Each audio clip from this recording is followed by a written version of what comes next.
Akit tayo sa taas, guys. Kasi, tingnan natin ano na nangyari doon. Sa ano. Yung African na katulong. Sinasaktan dito sa kapitbahay namin, guys. Kapit building namin. Dumi pala ng ano namin. Wala na siguro.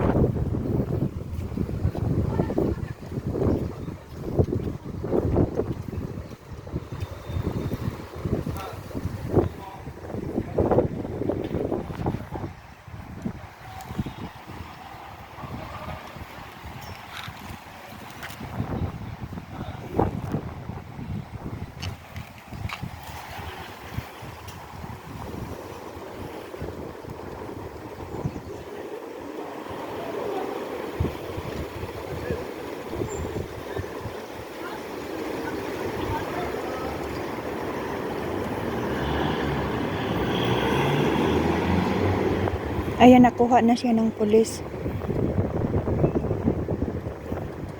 Mabuti tinulungan sa kapitbahay. Yan yung mga Hudyo. Oh. Yung mama na yun ang nagsampal.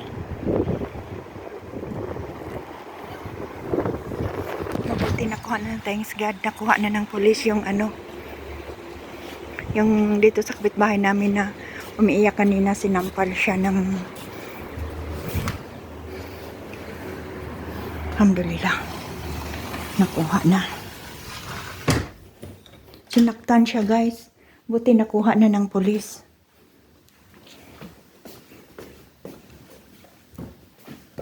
Buti yung isang building doon sa unahan, tinulungan yung ano kasi nagsisigaw siya kasi pinagsasampal siya.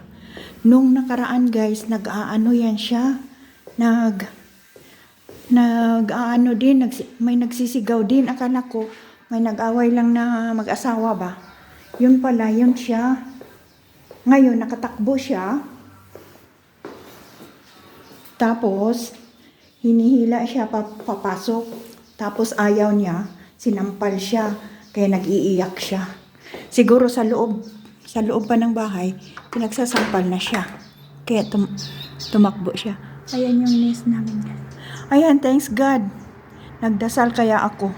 Sumigaw kaya ako kanina. Sabi ko, Sir, please help her. Ganon, gumanon kaya ako. Kasi may mga tao din sa labas.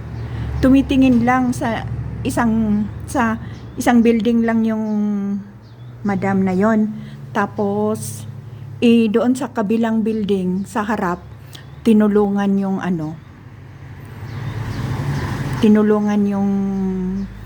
yung itim, parang African siya.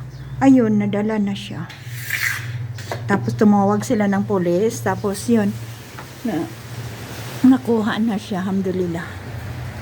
Ayan guys, ang aking orchids. Thanks God, nakuha na yung